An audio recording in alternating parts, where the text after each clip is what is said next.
Welcome to মুনমুনের classroom.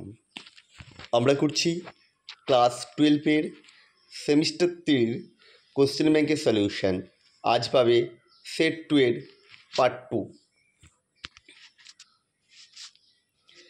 বলছে O3 গ্যাসের ক্ষেত্রে নিম্নলিখিত কোন বিবৃতিটি সঠিক? শুষ্ক অবস্থায় এটি জারক দ্রব্য হিসাবে কাজ করে। এটি পিবিএস অর্থাৎ লেড সালফেটকে PbSO4 জারিত করে। এটি Hgকে Hg2তে জারিত করে। সবকটি সত্য। এটার অ্যান্সার হবে সবকটি সত্য, অর্থাৎ অপশন এ। পাশে উল্লেখিত কোন ক্রমটি সঠিক নয়? দেখুন 4টি জিনিস দিয়েছে। এখানে অপশন ডি এ দেখো, আয়ের জ্বালন স্তর বলেছে কম থেকে বেশিতে গেছে, বাস্তুরে উল্টো আছে, বেশি থেকে কমে আছে। কেউ আছে আমি দেখো করিয়ে দিয়েছি। এই জায়গাতে আই হচ্ছে -1, I2তে আই হচ্ছে 0, ICl3তে I+1, আর আই এই যায় ওপরে আই হচ্ছে +7, তাহলে ক্রমশ কমেছে, কিন্তু এখানে দিয়েছে গ্রেটার দ্যান চিহ্ন, শুধু এটা ভুল বলেছে, লেস দ্যান চিহ্ন দিয়েছে। গ্রেটার দ্যান চিহ্ন হওয়া উচিত ছিল, লেস দ্যান চিহ্ন দিয়েছে। নিম্নলিখিত কোন হাইড্রাইডগুলি স্ফুটনাঙ্ক হ্রাসের ক্রমটি সঠিক? এখানে যেটা হচ্ছে অপশান সিটা সঠিক, কারণ গ্রুপের ওপর থেকে নিচে স্ফুটনাঙ্ক ক্রমশ বাড়ে। ব্যতিক্রম যে অ্যামোনিয়া হাইড্রোজেন বন্ধন গঠনের জন্য ওর স্ফুটনাঙ্কটা তুলনামূলকভাবে বেশি হয়ে যায়। পরের কোশ্চেন চলে আসি আমরা। স্তম্ভ 1 আর 2-এর মধ্যে মিলকরণ ঘটানো। দেখো কতগুলো গ্রুপ দিয়ে দিয়েছে, দিয়ে বলেছে কোনটা হবে আমায় দেখাতে হবে। দেখো XCF2 এর গঠনটা কেমন হবে না, এর গঠনটা হবে হচ্ছে সরলরৈখিক, তার মানে এক একটা এ হবে, অর্থাৎ সি অথবা ডি এর মধ্যে আমাদের আসবে। NF3 এটা কী হবে? ত্রিকোণীয় বর্গ পিরামিডীয়, দ্যাট মিন্স 2-এরটা হবে সি, তার মানে অপশান সি। বাকিগুলো করার প্রয়োজন নেই। RCOOAG কে I2CCl4 দিলে প্রধান যৌগ, এটা এস্টার হয়ে যায়, RCOOR হবে, অপশান ডি।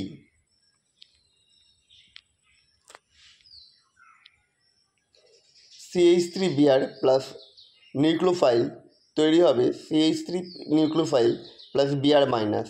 এই বিক্রিয়ার ক্ষেত্রে কতগুলো নিউক্লিওফাইল দিয়ে দিয়েছে, হারের অধক্রমটা বের করতে বলেছে, কোনটা হবে? এটা দেখো সব থেকে বেশি নিউক্লিওফাইল হবে হচ্ছে কি, যে কটা আছে 4 নম্বরটা, তারপর হবে 3, তারপরে 1, তারপরে 2, অর্থাৎ অপশান 4 > 3 > 1 > 2, অপশান বি। পরের বিক্রিয়াতে প্রধান যৌগটা কোনটা? এখানে দেখো যেগুলো দিয়েছে প্রধান যৌগটা হবে অপশান এ। Na2 গ্রুপটা দেখবে নিচের একটা অপোজিট করে থাকবে। অপোজিট বলতে Na2 দিকটা উল্টে যাবে না, মানে একটা অ্যাবাভ দ্য প্লেন আর একটা শুধু প্লেনে, অপশান এ হবে।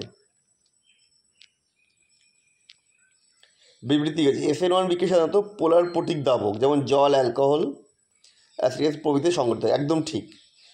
SN1 বিক্রিয়ার ক্ষেত্রে C6H5Br, হ্যাঁ C6H5 যৌগটি C6H5CH3 Br অপেক্ষা কম সক্রিয়, কোনটা সঠিক? এখানে যে দুটো দিয়েছে এক একটাও বিবৃতি 1 তো অবশ্যই সঠিক, বিবৃতি 2ও সঠিক না, যৌগটি কম সঠিক। বিবৃতি 2 ভুল, 1 সঠিক 2 ভুল, অর্থাৎ অপশান বি। এবার স্তম্ভ মেলাতে বলেছে, মিলকরণ ঘটিয়ে CCl4 এটা অগ্নি নির্বাপক যন্ত্র, অর্থাৎ এক একটা হচ্ছে অপশান সি, এক একটা সি মানে অপশান ডি।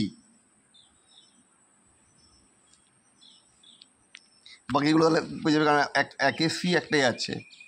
পরেরটা CH3CH double bond CH single bond CHO থেকে তৈরি হচ্ছে ডবল বন্ড, ঠিক আছে, শুধু CHO গ্রুপটা CH2 যে পরিণত হচ্ছে, তাহলে কোন বিকারটা দিতে হবে? এখানে অপশান সি হবে। NaBH4 দিলেই কেবলমাত্র দ্বিবন্ধনকে অক্ষুণ্ণ রেখে শুধুমাত্র অ্যালডিহাইড গ্রুপটা অ্যালকোহল গ্রুপে কনভার্ট হয়ে যাবে, দ্যাট মিন এটা যাবে অ্যান্সার আমাদের অপশান সি। 23-এরটা বিক্রিয়াটার অধক্রমে আমায় সাজাতে বলেছে। এটা হয়ে যাবে যেগুলো দিয়েছে। দেখো আম্লিকতা হয় H+ আয়ন ছাড়া অনুসারে, অর্থাৎ ফেনক্সাইড আয়নটা যে সুস্থিতি প্রদান করবে। NO2 হচ্ছে একটা ইলেকট্রন উইথড্রয়িং গ্রুপ, ফলে ওর যদি বেঞ্জিন বলে উপস্থিত থাকে বেঞ্জিন বলে সুস্থিরতা বৃদ্ধি পায়। এই হিসাবে 3 এবং 4-এর আম্লিকতা সব থেকে বেশি। তার মধ্যেও যেহেতু প্যারা পজিশন আছে NO2 4-এ, তাই ওর সুস্থতা সব থেকে বেশি, তারপরে 3-এরটা। এরপরে দেখো 1 আর 2-এর মধ্যে 1-এর সুস্থতা বেশি, কিন্তু 2-এর আম্লিকতা তুলনামূলক কম। আম্লিকতা কেন তুলনামূলক কম না, CH3 গ্রুপ প্লাস এফেক্ট আছে, এর জন্য বেঞ্জিনের ইলেকট্রন ঘনত্ব বৃদ্ধি পাবে, ফলে ফেনক্সাইড আয়নের সুস্থতা কমে যাবে। সেই কারণে ওর আম্লিকতা সব থেকে কম 2-এর, অর্থাৎ 4, 3, 1, 2 অপশান ডি। 24-এরটা মিলকরণ ঘটতে বলেছে স্তম্ভের। প্রথম যে বিক্রিয়াটা আছে ফেনলের সাথে ক্লোরোফর্মের মিথাইল ক্লোরাইডের বিক্রিয়া, এটা যে ফ্রিডল ক্যাপস বিক্রিয়া, একেরটা হচ্ছে বি, অপশান বি। 2-এরটা হচ্ছে রাইমার-টিমার বিক্রিয়া, সি, একদম অপশান বি ছাড়া আর কোনো কিছুই হতে পারে না। তো আমাদের ভিডিওটা এটুকুই। কেমন লাগলো অবশ্যই কমেন্ট করে জানাও। আবার দেখা হবে নেক্সট ভিডিওতে।